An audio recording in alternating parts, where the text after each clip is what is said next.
Nearer, still nearer, close to thy heart. Draw me, my Savior, so precious thou art. Fold me, oh, fold me, close to thy breast. Shelter me safe in that haven of rest. Shelter me safe in that haven of rest. Nearer, still nearer, nothing I bring, not as an offering to Jesus my King. Only my sinful, now contrite heart. Grant me the cleansing thy blood doth impart. Grant me the cleansing thy blood doth impart.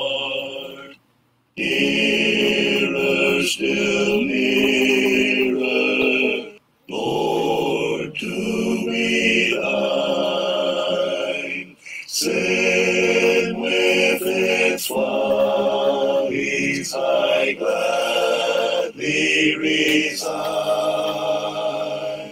All of its pleasures, all and its pride. Give me but Jesus, my Lord crucified. Give me but Jesus, my Lord crucified. Nearer, still nearer, while life shall last, till safe in glory my anchor is cast. Through endless ages, ever to be. Nearer, my Savior, still nearer to thee. Nearer, my Savior, still nearer to thee.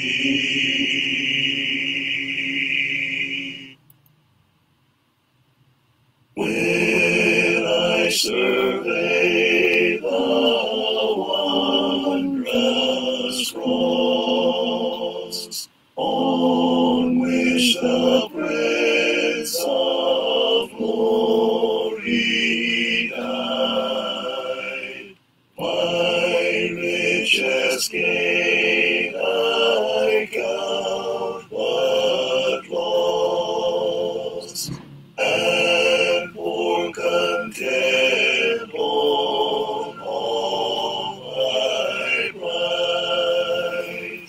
Forbid it, Lord, that I should boast, save in the death of Christ my Lord. All the vain things that charm me most, I sacrifice them to His blood.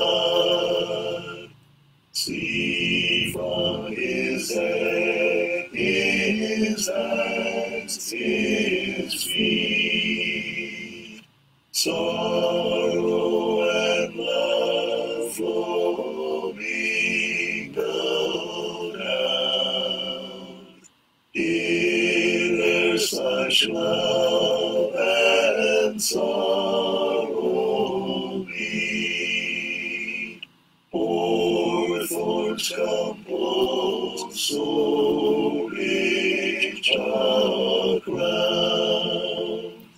His dying crescent like a robe spreads o'er his body on the tree.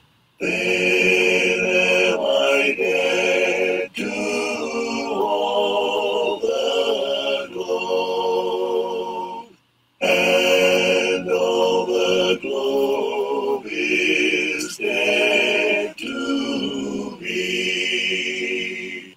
Were the whole realm of nature mine, that were a present far too small. Love so amazing, so divine, demands my soul, my life, my all. Night with ebon pinion brooded o'er the vale. All around was silent, save the night wind's wail, when Christ the man of sorrows, in tears and sweat and blood, prostrate in the garden, raised his voice to God, smitten for offenses which were not his own. He for our transgressions had to weep alone. No friend with words to comfort, nor hand to help was there.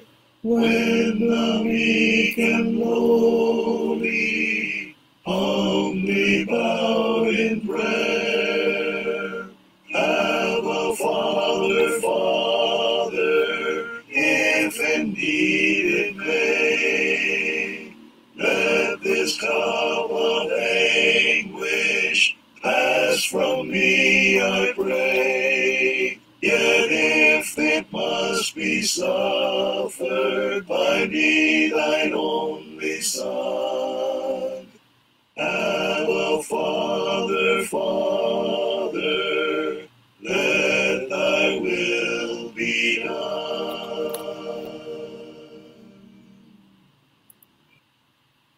I've been crucified with Christ my Lord. I am dead to sin through his precious blood. I've been raised to life in the Son of God. By faith I walk with him.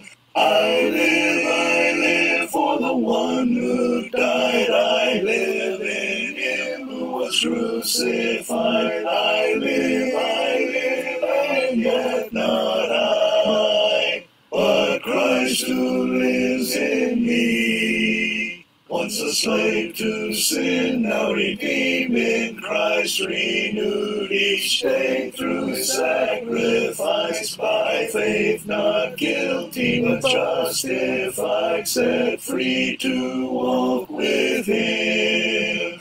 I live for the one who died. I live in him who was crucified. I live, and yet not I, but Christ who lives in me. Yes, he lives, though reason cannot see. Eternal life in his will for me, that my steps are sure where the Spirit leads. By faith I walk with him.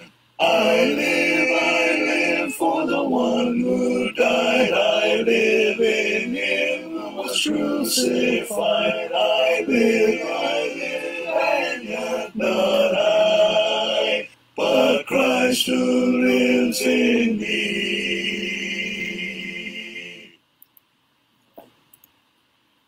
gabi mga kapatid. So, biyernes po ng gabi ngayon, Friday night. Oras po na tayo po ay magkasama muli sa pag-aaral po sa salita ng Diyos. Ito po ay isang magandang paraan. Common naman po ang ngayon, ang internet. Halos lahat po ng mga bahay ay meron pong internet. Dito po sa amin, halos lahat ng mga bahay mayroong internet. Ano po? Karamihan po ay fiber optics na ginagamit ng internet. So, gamitin po natin sa magandang paraan ang teknolohiyang ito sa pamamagitan ng pag-aaral po sa salita ng Diyos. So, magandang gabi po sa inyong lahat. Sa ating mga kakapsat na imbang gabi, kada kayo amin kakapsat. Sa ating mga kaigsuunan, maayong gabi sa inyong tanan. Sa inyong tanan, maayong gabi sa tanan. Ang mga kakapsat, yung mga kakapsat, kaigsuunan, nagkalabo-labo na. Sa ating mga katugangan, Diyos marahan na banggi sa inyong gabos.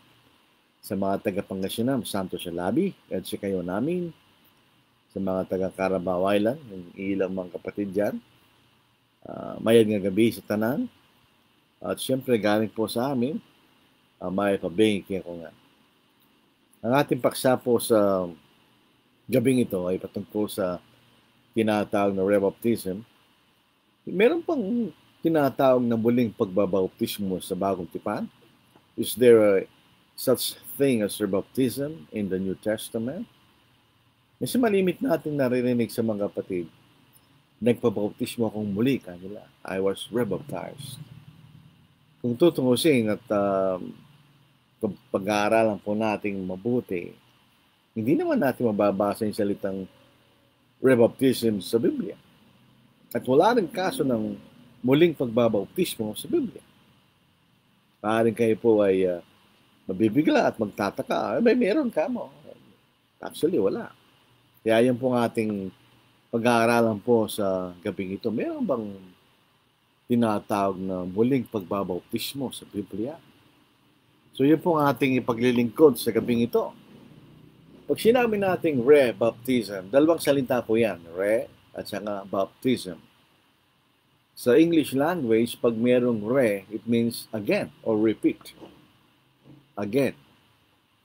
Yung salitang baptism, yan po ay noun form, galing po sa salita baptized, nang ibig sabihin na to immerse. So, yung literal na rebaptism sa Biblia, hindi natin mababasa yun sa Bagong Tipan. Kung tutukusin, wala tayong mababasa. Pasinin niyo, wala. Minsan lang po makikita natin ang proseso po ng kaligtasan. Inahalin tulad po yan sa physical na kapanganakan. Physical birth. So, spiritual salvation is compared to physical birth. Dito po sa John chapter 3, verse 3 to 5, ito po nung tinanong ni Nicodemus ang ating Panginoon. Sagot ng Panginoon, sa John chapter 3 verse 3 hanggang verse 5, sumagot sa kanya si Jesus, katotohanan ang sinasabi ko sa iyo, malibang ang isang tao ipanganak na muli, ay hindi niya makikita ang kaharian ng Diyos. So ito po ay isang puzzle kay Nicodemus. Dahil yun ang kauna-una ang pagkakataon, narinig niyo, maliban na ang tao ay may panganak na muli unless a man is born again. O sa ibang salin is born from above. Sabihin, nagtataka siya. Kaya dito sa ika-4 na talata, sinabi siya kaya ni Nicodemo, paanong may panganak ang isang tao kung siya'y matanda na? Makakapasok ba siya muli sa tiyan ng kanyang ina at ipanganak? Dahil sa pag narinig mo yon, lalo na sa kauna-unang pagkakataon, yun ang papasok sa iyong kaisipan. Hindi pa binanggit yun previously. na may panganak na muli. Ito lang unang pagkakataon na ito binanggit ng ating Panginoon. So nagtataka siya. Babalik ba ang isang tao sa tiyan ng kanyang ina at ipanganak na muli? So hindi niya naunawaan yung sinasabi ng Panginoon. Of course, that's impossible. Dahil nga po pag pinapanganak, maliit kang lalabas. At pagka hindi ka na pwede, malaki ka na, mamamatay yung nanay mo. Sa verse 5, sabagot si Jesus, in-explain po niya yung pagkapanganak na muli. Sabagot si Jesus, katotohanan sinasabi ko sa iyo, maliban ang isang tao ipanganak sa tubig at spirito, hindi siya makakapasok sa kaharian ng Diyos. So dito po sa kaisipan na ito, ang tao po, minsan lang siyang ipinapanganak sa physical. Minsan lang siya. Hindi na siya muling papanganak muli, physical speaking. So pag sa spiritual birth, itong sinasabi ng Panginoon sa verse 3, verse 5. Ganon din, minsan ka lang ipapanganak sa spiritual na paraan. Hindi ka na muling ipapanganak muli. Kasi pag ikay pinanganak na, ikay isang anak ka na. Hindi ka na muling maging anak pa. Kasi minsan lang kapanganakan. So physically speaking, spiritually speaking, minsan lang ang kapanganakan.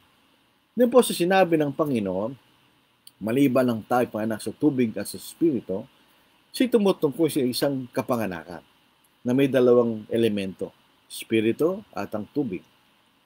Dito may ipapaliwanag natin, yung spirito ay ang salita na galing sa Espiritu Santo.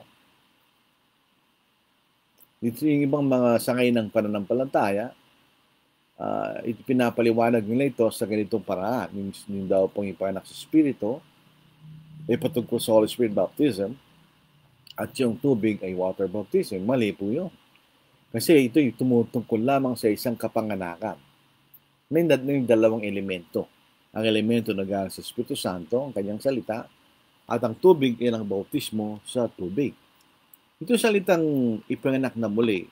Muli natin mababasa yan. Hindi lang po nabasa yan sa John chapter 3 verse 3, kundi rin po sa 1 Peter chapter 1 verse 23. Ipinanganak na kayong muli, hindi ng binhing nasisira, kundi ng walang kasiraan sa pamagitan ng buhay at nananatiling salita ng Diyos. So in other words, yung salitang ipanganak na muli, yung salitang espiritu, ito ay patungkol doon sa binhi na naipunla. So ito yung salita ng Diyos. Kaya ito yung sinasabing espiritu sapagkat ang espiritu ang nagpahayag sa buong katotohanan. Hindi ang Panginoon. Dahil sa John chapter 16 verse 12, ang sabi ng Panginoon, marami pa akong bagay na sasabihin sa inyo, ngunit ngayon ay hindi niyo matitiis sa inyo. So hindi may papangan ng Panginoon mga bagay na yon sapagkat hindi ito paniniwalaan ng kanyang mga lagat.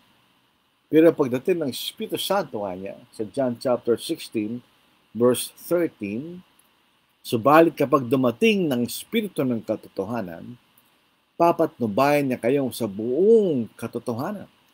Sapagkat hindi siya magsasalita ng mula sa kanyang sarili, kundi ang anumang bagay na kanyang marinig, iyon ang kanyang sasabihin at kanyang ipahayag sa inyo mga bagay na darating. Kaya nga po ang salita ng Diyos ay ang tabak ng Espiritu kanya. Doon po sa Efeso chapter 6 verse 17. Taglay ninyo helmet ng kaligtasan at ang tabak ng Espiritu na siyang salita ng Diyos. So yun makikita po natin dito. Yung salitang Spirit sa kapanganakan muli ay patungkol sa salita ng Diyos na ipinahayag ng Espiritu Santo na siyang binhing hindi nasisira kanya. Yun ang isang elemento ro. Sa physical na kapanganakan, yung binhi, ito'y pinupunla ng ama sa sinapupunan ng kanyang asawa. At doon lalaki yung bata at pagdating po ng 6 na buwan, siya'y pinapanganak. So, ang bahagi ng ama ay yung pagpupunla ng binhi. Yun ang trabaho ng Espiritu Santo. Siya nagpunla ng binhi na walang iba kundi ang salita ng Ebanghelyo na binhing hindi nasisira kanya. At ang tubig doon sa muling kapanganakan ay ang bautismo. Maliwanag po sa Acts chapter 10 verse 47, maaari bang adlangan ng sino man ng tubig upang huwag mabautismohan itong mga tumanggap ng Espiritu Santo na gaya naman natin. At kanyang inutusan sila na mabautismohan sa pangalan ni Jesucristo pagkatapos siya ay pinakiusapan nilang manatili ng mga ilang araw. So yun na makikita nating bahagi ng tubig. Ito'y tumutungkol sa bautismo.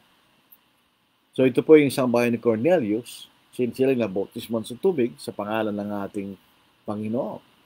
Hindi lang po ang sambahay ni Cornelius, pati po yung eunuch o yung bating.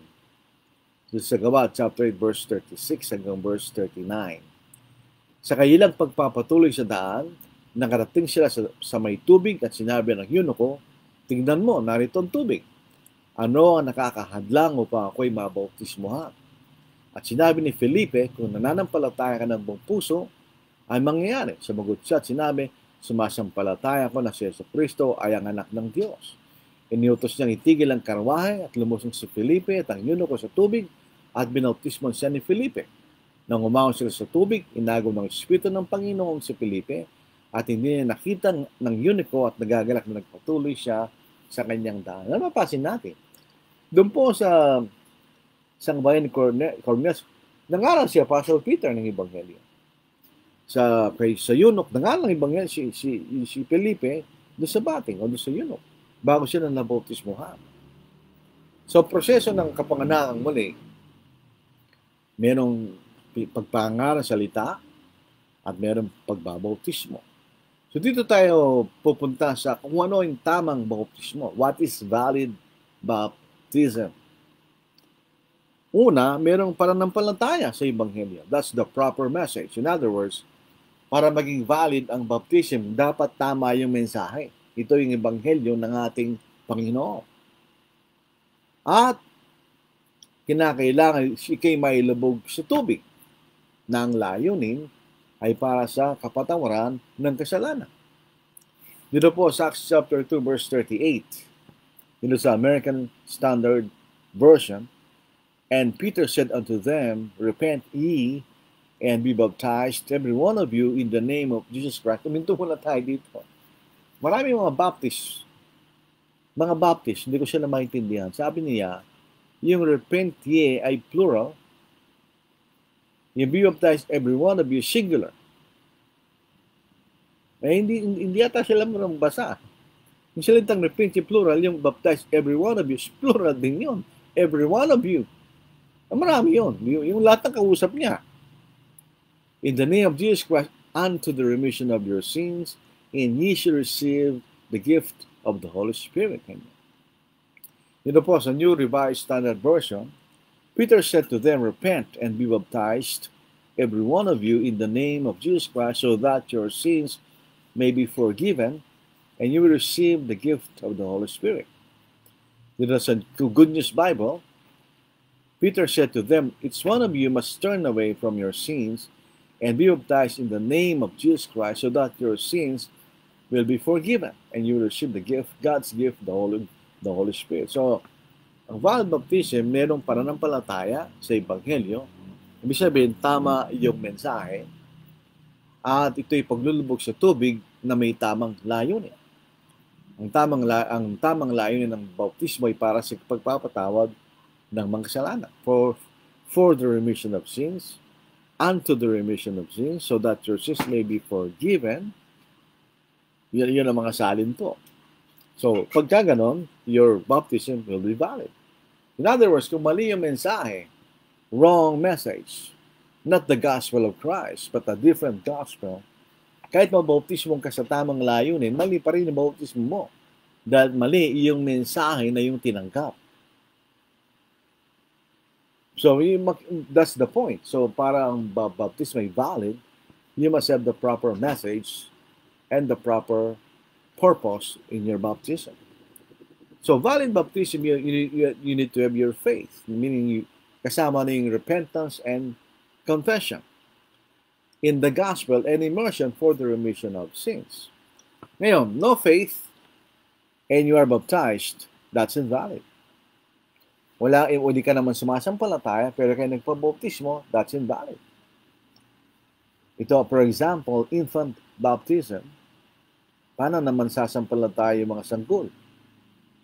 So that baptism, if we can call it baptism, is invalid.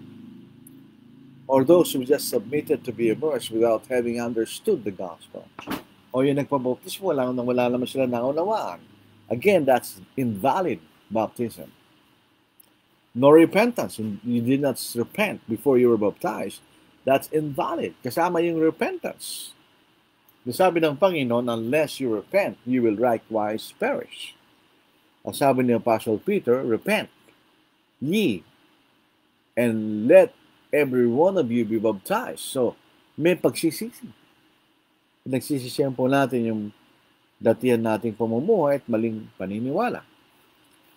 When there is no confession of Christ as the Son of God, again, the baptism will be invalid. Doon po sa kaso ng bating, what hinders me from being baptized? If you believe, you may. I believe that the Son of Jesus is the Son of God. So, yun meron siyang confession sa kanyang bibig. Kung wala tayong confession, that's invalid. Pangapat, if we are baptized for the wrong reason, that's invalid. So, sabihin, pag nangyari po itong mga bagay nito sa atin, wrong message, no repentance, no confession, baptism for the wrong purpose, yung baptismo mo ay hindi tatanggapin. That's invalid. Meron pang isang sitwasyon.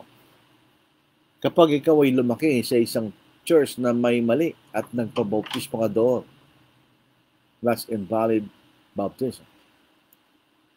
For instance, lumaki ako sa Roman Catholic Church. At ako'y binautismoan doon. My baptism is invalid. Hindi tatanggapin ng Diyos ang bautismong yun. Because, nandun ka sa isang maling kapulungan na nagtuturo ng mali at pinaniwala mo yung mali na yon, kahit mabautismong ka pa sa tamang paraan at tamang layunin, your baptism will be invalid. Ngayon, kapag kang isang mangaral na nagtuturo ng mali, for instance, may one cup preachers o may preachers na nagtuturo ng instrumental music o yung mga institutional brethren na nagsusupport ng mga Bible colleges, tumutulong sa mga kapatid na hindi kapatid galing sa church treasury o yung mga premillennial Church of Christ na naniniwala na ang Panginoon ay bababa sa lupa at magtatatag ng isang physical na kaharian sa loob ng 1,000 taon. Pag itinuro niya yun, when the preacher will preach this error before you were baptized, then you receive the wrong message. Baptism is invalid. Halimbawa, isang maaral, lumaki ka sa isang Christian church na mayroong gumagawit ng panugtog. Lumaki ka doon. So what's the inference? Naniniwala ka doon, tama yun, kasi lumaki ka doon eh. Kahit hindi nga pa sinabi nga naniniwala ako instrumental music ay tama, nandumaki ka doon. So the inference is naniniwala ka doon. At tapos nagpabautismo ka na ilubog ka sa tubig, your faith is adulterated with error. Ang iyong pananampalataya ay may kasamang mali. Dahil kayo lumaki na nag-iisip na tama yon. Ako, for example, ako'y lumaking Roman Catholic. Wala naman nagturo sa akin sa doctrine ng Katoliko. Pero lumaki ko doon. Narinig ko yon. Every Sunday. Narinig ko yon. So, yun ang aking pinaniniwalaan. So, kahit ako mabautismo doon for sake of argument, I was immersed for the remission of my sins, hindi pa rin valid yung bautismo mo. Bakit? Dahil yung pananampalataya mo ay mali. It's an adulterated faith. Kasi may kasamang mali ang iyong pananampalataya. Pag ikaw'y sumali sa isang church na may mali, then you are a part of that error. Lumaki ka dun eh. Tinanggap mo yun eh. So, ibig sabihin, pagka ganun na sitwasyon, kahit tama pa yung line ng bautismo mo, kahit tama pa yung action ng bautismo, immersion, your baptism will be invalid. Yun ang tama, yun ang totoo doon. Alangan namang lumaki ka sa isang Church of Christ na gumagamit ng panugtog na hindi mo pinaniniwalaan yun. By implication, pinaniniwalaan mo yun dahil doon kayo, hindi ka naman nag-object. You accepted it. So, naniniwala ka doon. Di ba? Kasi ganun po makikita natin. Sa 2 John 9, basahin po natin. Ang prinsipyo na sinasabi ni Apostle John. 2 John 11. Hindi ako nagkakamali, mapatid. Ito, basahin natin. Ito. If anyone comes to you and does not bring this doctrine, do not receive him into your house, nor greet him. For he who greets him shares in his evil deeds. And you didn't oppose. Hindi mo dinibahan yung mali. Eh, kasi tinanggap mo yun. So, kasama ka doon sa mali nyo. Kaya ito pong makikita natin, your baptism will be invalid. Wrong message. Or you have no faith. You didn't repent. You didn't confess. You're baptized for the wrong purpose. You grew up in a church with error and were baptized in that church. Your baptism will be invalid. Hindi tama yung bautismo mo. Hindi ka na-bautismo ha. When we say invalid baptism, you were never baptized. You may have been immersed, but you were never immersed correctly. So hindi ka pa rin na-bautismo sa tamang paraan. And then we have to consider the doctrine of conversion. We may have been baptized, but you were not converted. Kailangan po yung you will be converted. You should turn away from error. Ibig sabihin. Sa Acts 3:19, ito po yung context po nito, si Peter and John, nakita nila isang lumpo mula sa pagkabata sa isa pintuan na tinatag na maganda. At they made a miracle, nakatayo yung lumpo mula sa pagkabata sa ilong dagat, sinasabi niya ang kalalatihan ng Diyos. Dito yung conclusion niya sa Acts 3:19, repent therefore and be converted, that your sins may be blotted out, so that times of refreshing may come from the presence of the Lord. Repent ye therefore and turn again, that your sins may be blotted out, so that there may some season of refreshing from the presence of the Lord. Dalawang version po yan. So ano ibig sabihin na convert? Convert means to change. Pagka we have an old car and there is no spare parts available, then they will convert that to into another form para gumana lang yung sasakyan mo. Pinalitan nila yung original na parte ng yung sasakyan. Nagkaroon ng conversion. So, convert means cause to change in form, character, or function.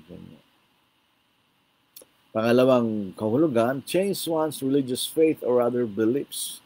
Ito po yung kahulugan ng ibinibigay ng dictionary kanya.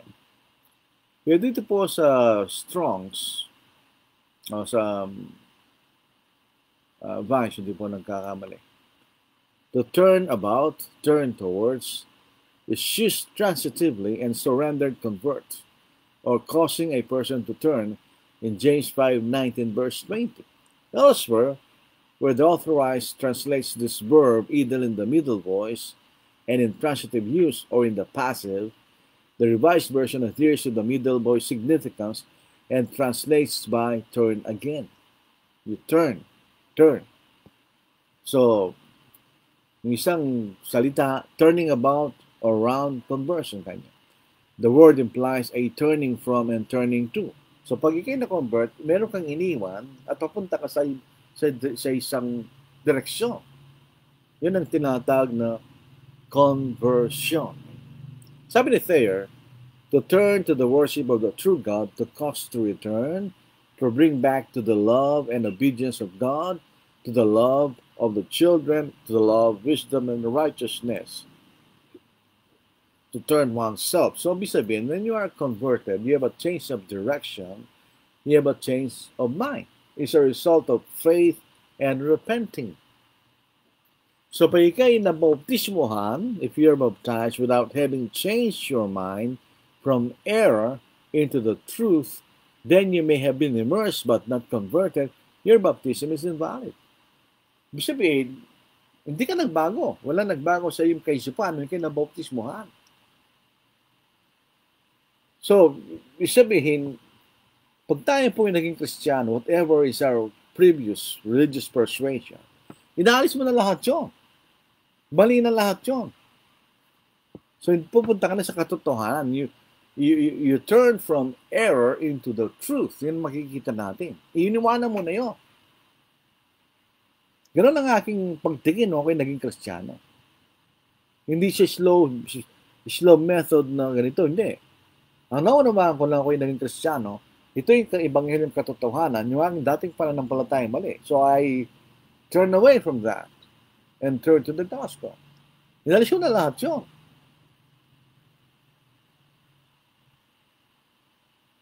Yun ang conversion. You were converted. Nagbago ang kaisipan. From error into the truth. Yung makita natin.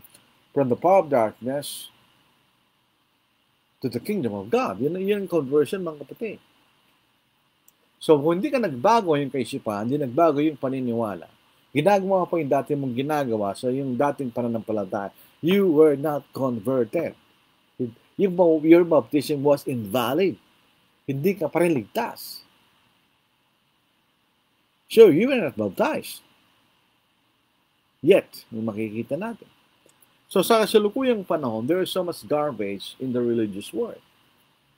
Garbage. Basura sa paniniwala.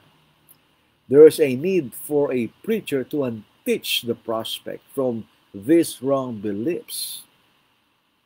If one is baptized still having faith in the former belief, then the baptism is invalid. Kung nabautismo natin tayo, hindi naman siya nagbago, ay walang kwenta yung bautismo niya. Mayroon po kaming experience. Hindi pa ako preacher, no? Ako yung ordinary member lang. Yung isang, the person that was baptized, believed in the doctrine of God being just one person. O yung tinatawag nilang tawag doon, yung isang personal lang ang Diyos. Who manifested in three forms.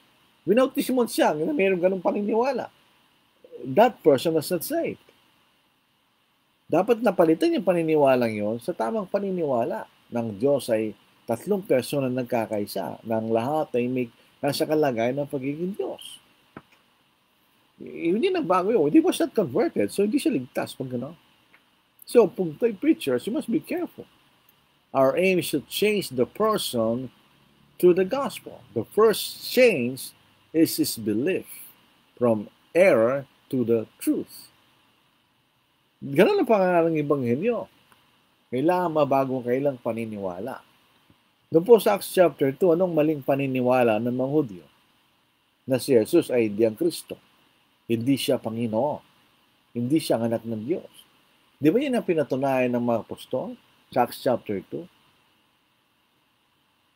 Yun ang mali ng mga Hudyo. So yun ang ipinatunayan na si Kristo na napako sa krus, isang Panginoon at Kristo na ginawa ng Diyos. So yung mga naniwala doon, nagsisi sila. They turn from that error to the truth. Iniwan nila yung maling paniniwala yun. Pumunta sila sa totohanan. Yun ang tamang paraan. Doon sa Acts chapter 2, dalawa lang reliyon, Judaism and Christianity. Under Judaism, they didn't believe that Jesus is the Christ. The Sadducees, they did not believe in having the spirit, soul, and resurrection. The Pharisees, they did not believe that Jesus is the Christ. Di ba? So, the gospel corrected that. Number one, si Kristo ay nabuhay na maguli. Basahin po natin sa Acts chapter 2, verse 22. Kayo mga Israelita, pakinggan ninyo ang mga salitang ito. Si Jesus na taga Nazareth, isang lalaking pinatunayan ng Diyos sa inyo sa pamagitan ng manggawang makapangyarihan, mga kababalaghan, mga tanda na ginawa ng Diyos. sa pamagitan niya sa gitna ninyo gaya ng nalalaman ninyo. Siya na binigay sa taktang pasya at paunang kaalaman ng Diyos ay inyong ipinako sa krus at pinatay sa pamagitan ng kamay ng mga makasalanan. Ngunit siya'y muling binuhay ng Diyos, correcting the wrong doctrine of the Sadducees. Pagkatapos palayain si mga hirap ng kamatayan sapagkat hindi maaaring si mapigilan nito. Sapagkat sinasabi ni David tungkol sa kanya, nakita kong Panginoon na laging kasama ko sapagkat sinasa aking kanang kamay upang huwag akong matinag. Kaya't nagalak ang aking puso at natuwa ang aking tila, gayon din ang aking katawan ay mananatiling may pag-asa sapagkat hindi mo aayaan kanya ng iyong banal, hindi mo aayaan ang kaluluwa ko sa Hades, at hindi pa intulot man ng iyong banal ay makita ng kabulukan. Ipinaalam mo sa akin ang mga daan ng buhay, pasusin mo ako ng kagalakan sa iyong paraarapan. Mga kapatid, may tiwalang masasabi ko sa inyo. Tungkol sa patriarkang si David, siya ay namatay at nilibing, at nasa kanyang libingan hanggang sa araw na ito. Yamang siya isang propeta at nalalaman niyang nangakong Diyos sa kanya ng isa sa kanyang mga inapo, ilululok niya sa kanyang trono. Yaman nakita niya ito bago nang mangyari, nagsalita si David tungkol sa muling pagkabuhay ng Kristo. Hindi siya pinabayaan sa Hades, ng kanyang mga katawan niya kita ng kumulukan. Ang Jesus na ito ay muling binuhay ng Diyos at tungkol dito ay mga saksi kaming lahat. Kaya yamang pinarangalan sa kanang kamay ng Diyos at tinanggap mula sa Diyos ang pangako ng Espiritu Santo, ibinuhos niya ito na parang nakikita at narinig ninyo, sapagkat hindi umakyat si David sa mga langit, ngunit siya rin na nagsabi, sinabi ng Panginoon sa aking Panginoon. Ilang Panginoon nyo? Dalawa, di ba? Maupo ka sa kanan ko hanggang sa gawin ko ang mangkaaway mo na tuntungan ng iyong mga paa. Kaya dapat malaman na may katiyakan ng buong sangbayan ng Israel na ginawa siya ng Diyos sa Panginoon at Kristo itong si Jesus na ipinako sa krus. Binago nila yung maling paniniwala ng mga Hudyo patungo sa katotohanan na si Jesus na kailang pinapako sa krus ay ang Panginoon at Kristo, siya anak ng Diyos. So, tama ang kailang bautismo. Diba? So, makikita po natin. So, those were converted were all Jews. And all their previous errors were corrected. So, yun ang proseso ng pangangaral. Kailangan na ipakita sa ating inaaralan na yung kanyang kasulukuyang paniniwala ay mali. For example, a Catholic who was baptized, yet still go to Mass, or pray the Rosary, or hold Mass for their dead ones. Hindi na convert yung tao yun, siya ligtas. Nararapat lamang na dapat iniwanan niya lahat yun. At di na siya naniniwala doon. Dapat siya i-correct doon bago pa siya nabautismuhan. Ganun din kung baptist ang kakusap mo, iayusin mo yung maling paniniwala niya bago mo siya bautismuhan. Halimbawa, baptist siya pero naniniwala pa siya sa once saved, always saved, faith only. He was not converted. O yan, nabautismo siya pero naniniwala pa rin sa instrumental music, he was not converted. Nung ako'y nabautismuhan, nalalaman ko sa aking puso na aking dating pananampalatay mali at kailangan kong alisin na aking sarili mula doon sa maling yun. So the general view is the former faith is wrong. Ngayon kung yung tao ay naniniwala pa rin siya, ginagawa pa rin niya ang mga bagay doon dati niyang pinaniniwalaan, paano siya nagbago mula sa mali patungo sa katotohanan? So, ang point po natin dito, yung mga ganong tao, kahit nabautisman sila, hindi pa rin sila nabautismuhan. Hindi pa rin napatawad ng kanilang mga kasalanan. So, in other words, hindi pa sila nabautismuhan sa tamang paraan ng pagbabautismo. Ngayon, maaaring paano yung Acts chapter 19, kung Brother Lord? Hindi ba itong mga tao ito, sila yung muling binautismuhan? A good question. Tama, magandang tanong po yan. Basahin po natin. Sa Acts 19 verses 1 to 5, And it came to pass that while Apollos was at Corinth, Paul, having passed through the upper country, came to Ephesus and found certain disciples. Ito po yung mga alagad, pero not necessarily mga Kristiyano. And he said unto them, Did ye receive the Holy Spirit when ye believed? And they said unto him, Nay, or no. We did not so much as hear whether the Holy Spirit was given. And he said, Into what then were ye baptized? And they said, Into John's baptism. And Paul said, John baptized with the baptism of repentance, saying unto the people that they should believe on him that should come after him, that is, on Jesus. So when they heard this, they were baptized into the name of the Lord Jesus. So sila'y dati na bautismo sa bautismo ni Juan, at sila'y binautismo later on sa bautismo sa pangalang Panginoon. Ito naman po sa New King James Version. And it happened while Apollos was at Corinth, that Paul, having passed through the upper regions, came to Ephesus, and finding some disciples, he said unto them, Did you receive the Holy Spirit when you believed? So they said to him, We have not so much as heard whether there is a Holy Spirit. Ang pagkakaiba ng dalawang salin, yung sa una, Nay, we did not so much as hear whether the Holy Spirit was given. Dito naman sa New King James, whether there is a Holy Spirit. In either case, merong mali. Dahil kung ikinabautismo kay John, ang tinuro ni John, sabi niya, I did baptize you with water to repent, but he who shall come after me, which is mightier than I, not worthy to bear sandals, will baptize you in spirit and in fire. So, nabarinig mo ng Espiritu Santo kung nabautismo kay John the Baptist, di ba? So, malamang ito hindi nabautismo ni John. Mahal siya binautismo ni Apollos. Kasi kung si John nagbaptize sa kanila, alam nila may Espiritu Santo. Yan yung tinuturo ni John the Baptist, di ba? Ngayon, nung sila yung binautismo sa pangalan sa Kristo, were they ever baptized? Kasi itong ginagamit na limbawa, ito po, sila yung nabaptize na muli kanila eh. Now, the question is, were they baptized? Ang sagot, no. Their previous baptism, John's baptism, was no longer valid.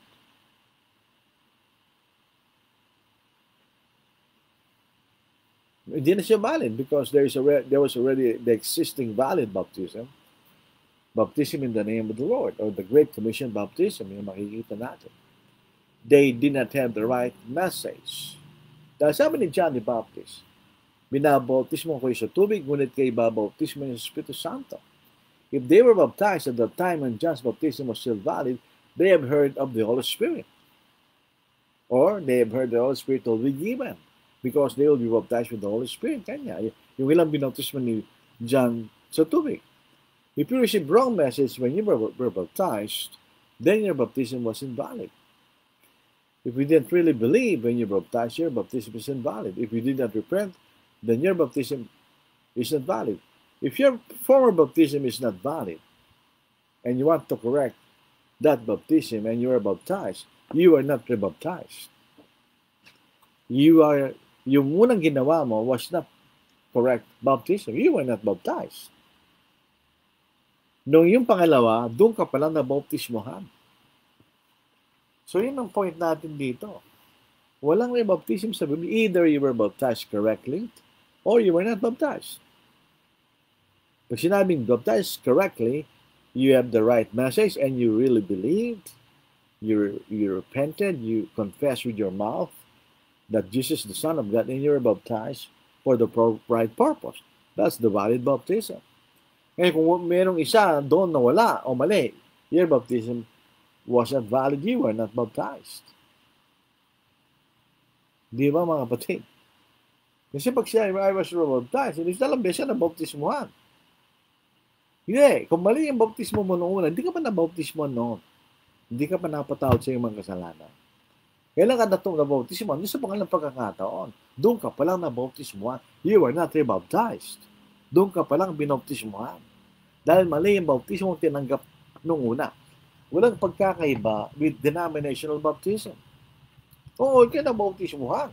Kahit na ilubog ka pa. Pero mali yung mensahe mo dahil denomination yun. Mali yung layunin ng bautismo dahil denomination yan eh. Ano yan? Faith only yan eh. So, hindi ka pa nababaptize.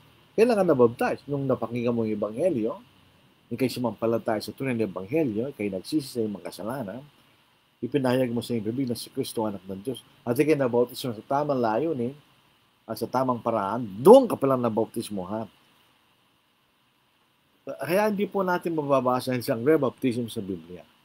Meron po isang church, malapit sa amin, na hindi siya naniniwala siya there's one baptism. Amen. Totoo yun. Merong kaso na yung kapatid, hindi siya nagsisi nang siya nabaptize. At sinabi niya, hindi ko nakapagsisi na ako'y nabaptismuhan. Ang sabi ng mga ngaral at that time, sabi niya, kailangan ka mabaptismuhan. Kasi hindi ka pa nabaptismuhan. Dahil kailangan ka magsisi bago ka mabaptismuhan. Gusto ng kapatid na siya'y mabaptismuhan sa tamang paraan. Pero yung mga kapatid doon sa church, ayaw nila. O, minsan lang ang baptismuhan nila. Totoo po yun, minsan lang ang baptismo. Tama yung baptismo mo. Pero kung mali yung dati mong ginawa, hindi ka pa nabaptismuhan noon. Yung pagkakataon na tama na yung ginawa, tama yung naniwala ka, nagsisi, nagpahayag ng iyong pananampalataya at nabaptismo sa tamang layunin, doon ka pa lang nabaptismuhan. Kaya yung example sa Acts 19 was not an example of rebaptism. Mali yung bautismo nila. So, hindi pa siya nabautismohan sa tamang bautismo. Kailangan silang bautismohan sa tamang bautismo. So, they were not re-baptized. So, huwag nating gamitin yon na parang walang halaga.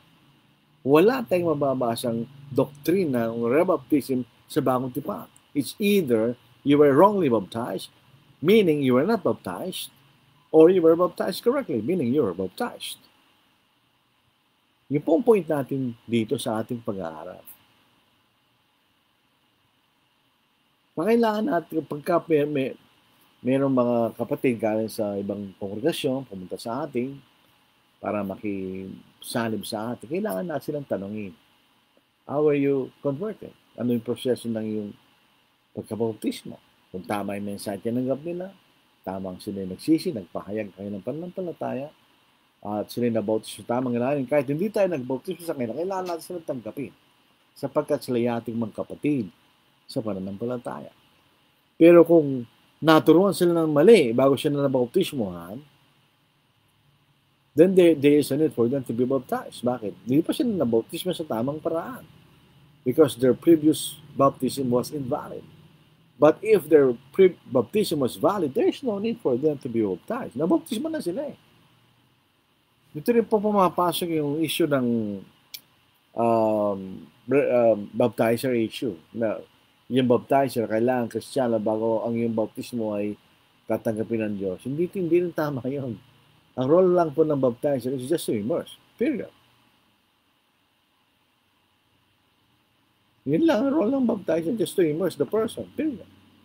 Ano man ang kanyang, kung hindi mo siya tapat sa kanyang pagiging Kristiyano, valid pa rin yung bautismo ng binautismo niya. Dahil ang kaligtas, hindi nakasalali kung sino magbabautismo sa kanya. Kundi ang kanyang pananampalataya sa Diyos. Kung ito'y tama o hindi. Di ba? So, yun pong ating pag-aaral po sa gabing ito. There is no such thing as rebaptism in the New Testament. It's either you're baptized or you are not. Yun lang po makikita natin. Maraming salamat sa inyong pakikinig. Sana po naunawaan po natin ang ating pinag-aralan po sa gabing ito. Maikli lamang po. Hindi naman kailangan maging mahaba. So, sana meron pong mga tanong. Randy Kalilong Senis, may pabingi Brad, Jeng Manansala, good evening. Oljan Ocampong, good evening po. Leonito Roliza, na imbang gabi, katakay aming kakabsat, maraming magandang gabi sa lahat mga kapatid. Gabriel, good evening. Ibanya Senior Sani, good evening, brethren. Dinanle, good evening. Marisa, Rieta Manzanilla, magandang gabi, Brother Rolly, sa ating lahat mga kapatid. June Bautista, magandang gabi sa lahat. June Villahermosa, good evening, Brad. Tatalakay po ng paksa ang 10 utos dapat babanto pa rin sa panahon ito. Okay po, sa masusunod na loobin ng Panginoon. Magandang gabi sa lahat. Mariat, Feliciano, good evening, Brad. Bilmar, Jermark, magandang gabi po. Medic Canono, may pabigya katama nga. Yung pong 10 utos, 10 commandments, obviously referring to the Old Testament, di ba? Kung kailangan natin sundin para tayo ay maligtas. So, magandang paksaya. Wala naman po tayong mga tanong tungkol sa paksa. Sana maliwanag po. Kung iniisip natin sa ating mga isip na yung prosesong ginawa natin na una ay hindi nararapat, ayusin natin. Hindi ka pa nabaptize pag gano'n. Ayusin natin para para mapunta tayo sa sitwasyon na talaga nabautismo ka na para sa pagpapatawad ng mga kasalanan. Maraming salamat po. Dakang salamat sa inyong pagpaminaw. Dakang salamat kung kayong pamikaramdam. Maraming salamat sa inyong pakikinig. When the trumpet of the Lord shall sound, and time shall be no more, and the morning breaks eternal, bright and fair. When the saved of earth shall gather over on the other shore, and the roll is called up yonder, I'll be there. When the roll is called up yonder, when the roll is called up yonder, when the roll is called up yonder, when the roll is called up yonder, I'll be there. On that bright and cloudless morning, when the dead in Christ shall rise, and the glory of his resurrection share. When his chosen ones shall gather to their home beyond the skies, and the roll is called up yonder, I'll be there. When the roll is called up yonder, when the roll is called up yonder, when the roll is called up yonder, when the roll is called up yonder, I'll be there. Let us labor for the Master from the dawn till setting sun. Let us talk of all his wondrous love and care. And when all of life is over and our work on earth is done, and the roll is called up yonder, I'll be there.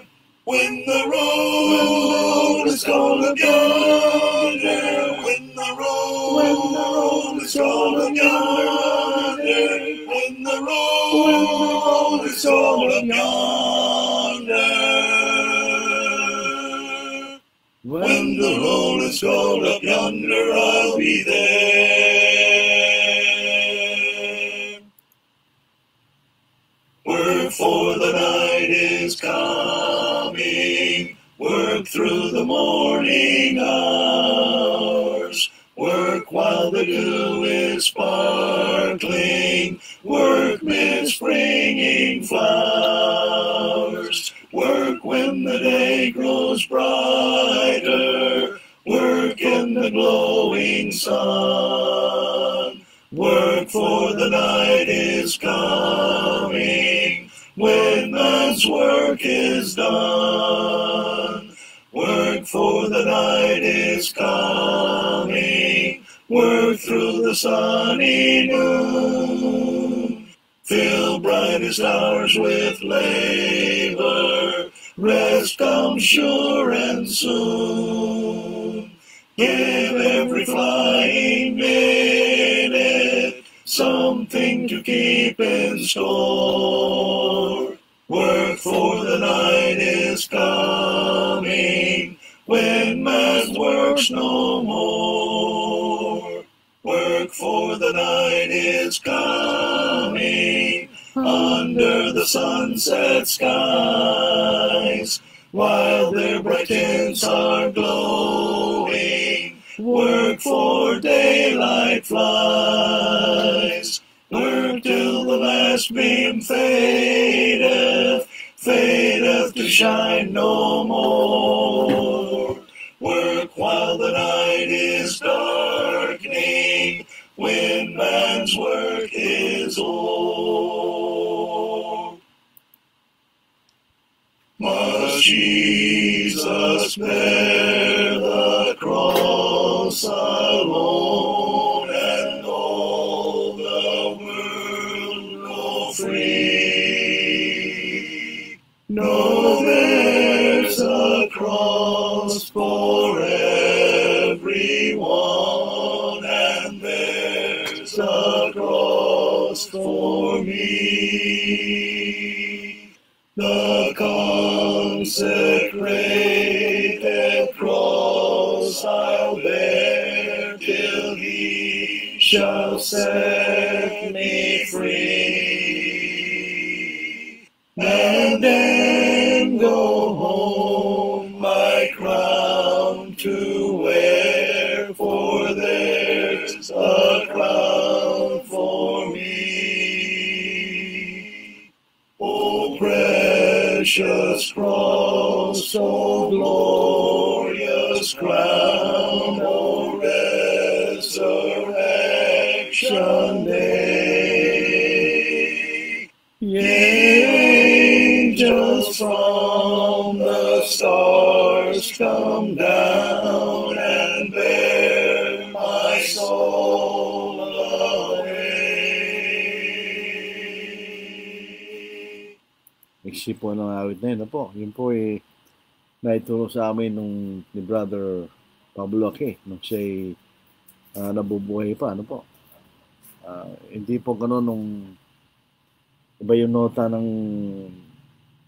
tenor po doon sa tinuro niya sa amin, yung songbook, iba kaysa dito po sa narinig natin kanina. So yung mga dating mga awit, naalala natin yung mga naunang mga kapatid sa atin, si Brother Ake. Siya po nagtsaga magturo sa amin ng nota, po. Do, re, mi, fa, sol, la, ti, do. Siya nagturo noon. At ang naging mga estudyante niya, ako si Brother Rick, tsaka si Brother Junior, etc. Ang talagang natuto dyan si Brother Rick. Magaling niya mag-bass, etc.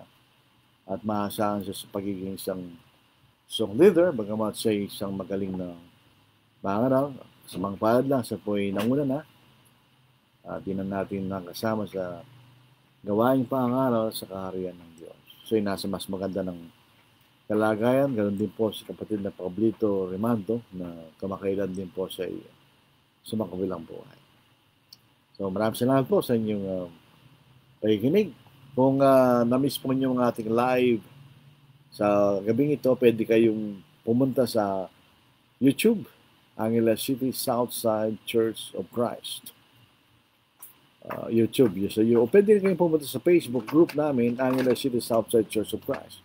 Ina-upload po yan ni Brother Richard Dionisio. Lahat po ng ating mga live na pangangaral sa Facebook. So, maraming salamat po sa inyong panonood at pakikinig. Nalobin po ng Panginoon. Sa araw po ng Lunes ay magkakaroon po tayo ng pangangaral po sa Facebook. Sa darating na June 12, kontakin po niyo si Brother Sunny Ibanez Sr. na nakangaral po sa Kamiling Tarlac.